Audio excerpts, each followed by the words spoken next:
Assalamualaikum warahmatullahi wabarakatuh. Kami dari kelompok 7 yaitu Arinda Pramaisela, Febrina Christine Simangunsong, Wisnu Devina Lumban Gaul, dan Mustika Rahayu. Kami akan menjelaskan materi kami yang berjudul Model Pemberdayaan Masyarakat Berbasis Teknologi. Baiklah, saya akan menjelaskan materi pertama yaitu tentang pengertian pemberdayaan.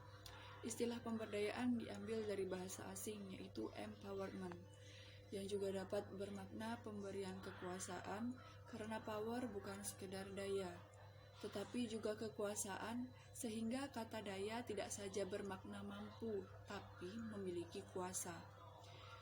Dari definisi tersebut, pemberdayaan masyarakat dimengerti sebagai konsep yang lebih luas daripada hanya sekedar pemenuhan kebutuhan dasar manusia.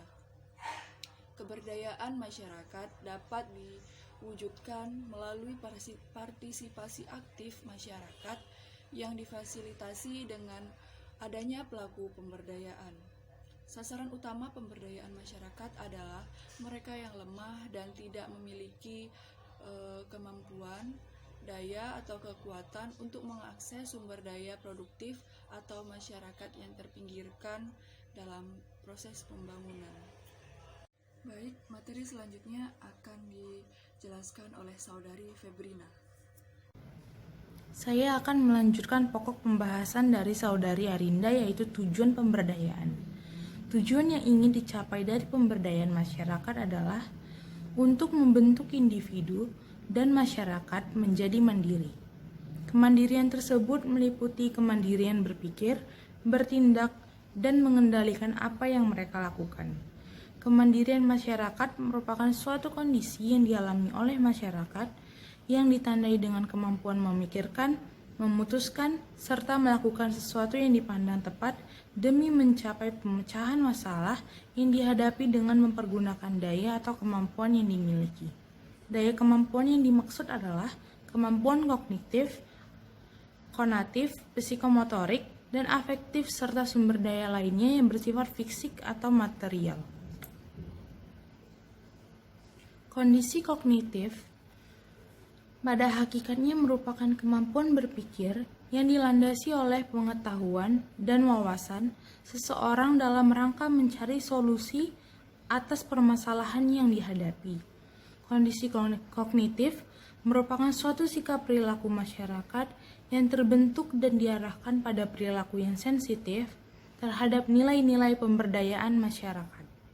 Kondisi afektif adalah merupakan perasaan yang dimiliki oleh yang diharapkan dapat diintervensi untuk mencapai keberdayaan dalam sikap dan perilaku. Kondisi kemampuan psikomotorik merupakan kecakapan keterampilan yang dimiliki masyarakat sebagai upaya mendukung dalam rangka melakukan aktivitas pada suatu masyarakat. Selanjutnya akan dibahas oleh pemateri ketiga, yaitu Saudari Mustika. Selanjutnya, pengertian teknologi. Nah, teknologi berasal dari bahasa Yunani atau teknologi menurut website dictionary berarti sistematik, treatment atau penanganan sesuatu secara sistematis. Sedangkan stitsi sebagai dasar kata teknologi berarti dia adalah skill atau keahlian, keterampilan dan ilmu. Maksudnya di sini teknologi itu merupakan metode ilmiah untuk mencapai tujuan praktis. Misalnya itu seperti contoh pengetahuan, penerapan atau keseluruhan sarana untuk menyediakan barang-barang yang diperlukan bagi kelangsungan dan kenyamanan hidup manusia. Nah, teknologi sangat dipentingkan pada masa kini. Selanjutnya, teknologi adalah keseluruhan sarana untuk menyediakan barang-barang yang diperlukan untuk mencari informasi-informasi yang penting melalui website. Nah, dari website itu kita bisa mengetahui berita-berita apa atau ilmu-ilmu apa yang dapat kita kaji atau kita pelajari dari teknologi tersebut. Baik, saya dari pemateri keempat akan melanjutkan pembahasan dari Saudari Mustika Rahayu. Nah, di sini yang akan saya bahas mengenai pemberdayaan masyarakat berbasis teknologi. Ada 3 tahap. Yang pertama, tahap perencanaan, kedua pelaksanaan, dan ketiga tahap evaluasi. Yang pertama adalah tahap perencanaan. Nah, tahap ini mencakup 4 tahap. Yang pertama itu melakukan analisis terhadap kondisi masyarakat. Nah, di mana dilakukan studi literatur mengenai kondisi ideal, kegiatan dan keterampilan yang dimiliki masyarakat, serta koordinator sarana dan prasarana yang ada di dalam masyarakat. Yang kedua adalah tahap yang dilakukan dengan wawancara, angket, dan analisis terhadap kegiatan masyarakat. Nah, tahap yang ketiga itu adalah melakukan observasi, wawancara, dan angket untuk mengetahui ketersediaan sarana dan prasarana yang ada di lingkungan masyarakat. Nah, tahap yang keempat itu menentukan kerangka kerja, perencanaan, pengembangan sumber daya IT. Nah, pada tahap ini dibuat kerangka kerja dengan memperhatikan hasil wawancara dan pengolahan data hasil angket dibandingkan dengan kondisi ideal yang ada, sehingga akan diambil sebuah kesimpulan dalam membuat program pemberdayaan tersebut. Yang kedua itu ada tahap pelaksanaan. Di sini tahap pelaksanaan terdiri dari 4. Yang pertama adalah pemetaan kebutuhan masyarakat, pengkajian, pengembangan permasyarakatan, dan penerapan terkait dengan teknologi. Pemetaan ini bertujuan untuk pelaksanaan kegiatan pemberdayaan masyarakat. Nah, pemetaan ini dilakukan untuk mengenali potensi-potensi dan masalah yang ada dalam masyarakat. Yang kedua adalah pengkajian program pemberdayaan masyarakat.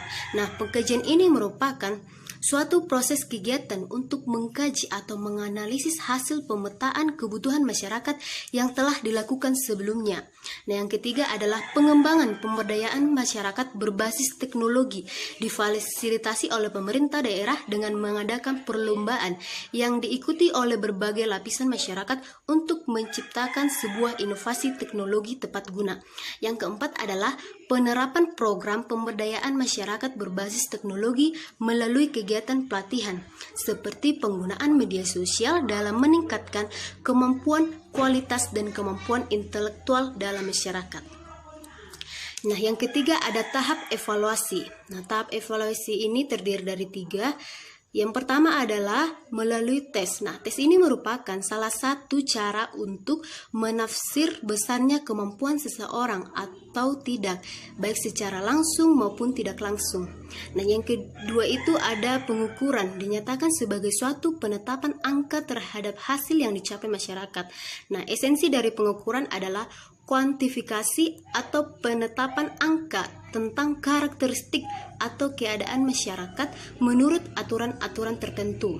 Nah, yang ketiga ada penilaian atau assessment. Nah, penilaian atau assessment ini memiliki makna yang berbeda dengan evaluasi. The Task Group on Assessment and Testing mendeskripsikan assessment sebagai semua cara yang digunakan untuk menilai unjuk kerja atau performance pada hasil yang telah dicapai masyarakat dalam pelaksanaan program pemberdayaan masyarakat yang dilakukan dengan IT.